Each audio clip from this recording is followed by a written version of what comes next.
Assalamu alaikum. Good day, mate. It's your brother Ibrahim here from Idlib, Syria. This is the first video of a number of videos where I'll be trying to answer some questions regarding what's happening here on the ground. Today's question is, why did the Syrian Revolution start?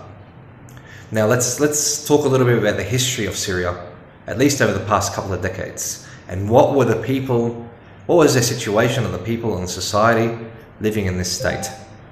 Now, in 1982, there was a revolution that started where the Syrian people, or a large portion of the Syrian people, tried to uprise and revolt against the father of Bashar al-Assad, Hafez al-Assad, and they tried to revolt against him, and they were demolished and crushed.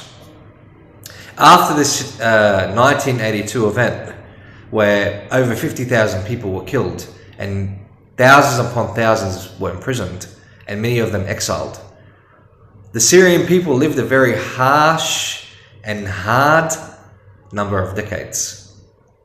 They went through poverty, they lived a life of fear and uncertainty. People were afraid that their homes would be raided. A particular class of society was living, you can say, living it up, where most of the money and revenue was coming in to their benefit. The Assad family and his loyalists, you could say, were living the life of kings, while, as some economists say, close to 80% of the Syrian population lived below the poverty line. People were afraid that their sons would be imprisoned and never see them again. In addition to that, the unfairness in the way that the society was dealt with regards to employment, with regards to the ability to develop yourself and be educated. In addition to that, with regards to the religion. Now, the Alawites make up approximately 11% of Syria, where the Sunni population in Syria is approximately 75%. Now, you see there's a bit of a difference there, and the 11% are running Syria. Keep that in mind. Now, in regards to over these 1982 all the way to 2011, when the revolution started, the people were being suppressed and pressured, and people were really being treated in a way where they believed they were second-classed. I'll give you an example of what I experienced with me coming to Syria in 2009. Firstly, I was in Lebanon, and I traveled to Lebanon regularly. When I was living in Lebanon, I met with many people who described to me their experiences with the Syrian army when they occupied Lebanon, all the way up to 2005. You'd enter many, many houses and you'd see photos of youth, 18, 19, 20, that have gone missing for over 20 years. The parents and the families wouldn't know where they've gone, but they'd known it was a Syrian army that took them. In addition to that, I decided to travel in 2009 to Damascus.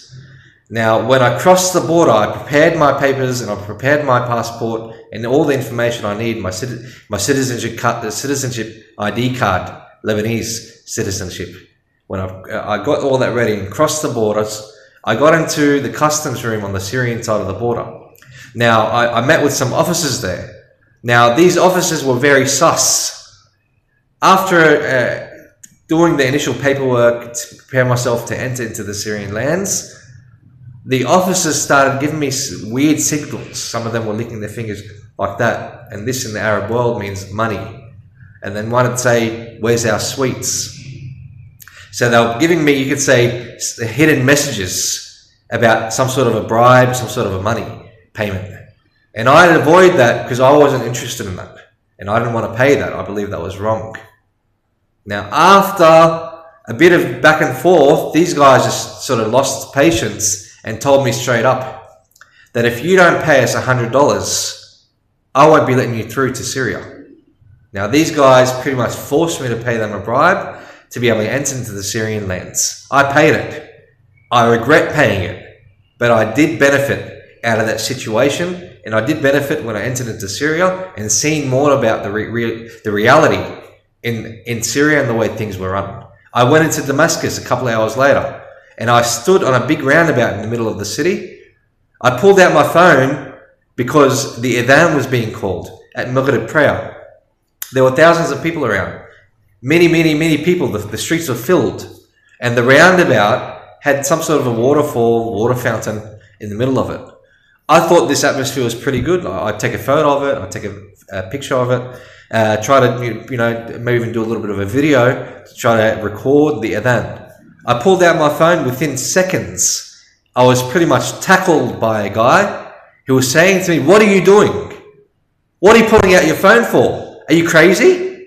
Put that away before the security personnel come in and take you in." This was within a matter of seconds of me pulling out my phone. And I was slapped in the face. I was like, "What are you talking about? It's only a bloody phone, mate. Take it easy." But the reality was that Syria was so suppressed and under their control, authoritarian system, where no one had an opportunity to breathe without them trying to monitor him and suppress him and oppress him. We carried on with our trip. We went for a drive up to Jebel Qasim, which is in the middle of the Syrian city of Damascus. On our way up, we seen a big palace. We asked the taxi driver, "What is this palace? What is it all about? Whose is it?" The taxi driver was too afraid to look at it or point at it, and he avoided our question. And it caused some sort of a friction between us and the driver until we understood that this palace belonged to the president of Syria, the tyrant Bashar al-Assad. He was too afraid to even point or even look at the house or the property. This is the way that people were living, pressured. This pressure built up, and it seemed like it was a ticking time bomb just waiting to explode. The Arab Spring lit up in the Middle East, and the Syrians were watching this, following it. In the 15th of March 2011, the Syrian regime and the Assad regime made a fatal mistake where they broke the camel's back by torturing and killing a young man for saying down to the Assad regime. This caused uproar in Syria. It was initially peaceful protests.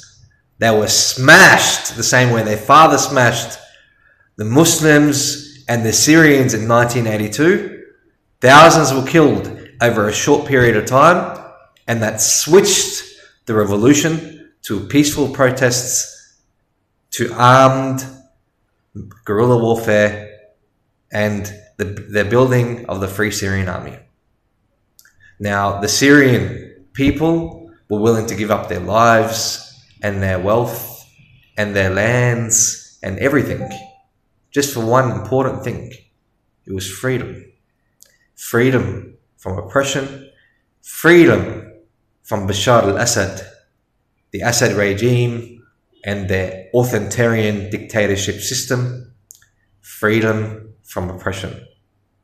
Now that's a basic explanation of why the revolution started, and in the future videos I will elaborate a little bit more about this topic, as well as answering more topics inshallah regarding the situation here on the ground. If you have any comments or questions, please share them with us. They are greatly appreciated. Jazakumullah khair for watching this video. Look forward to seeing you soon inshallah. Assalamu alaikum wa rahmatullahi wa barakatuh.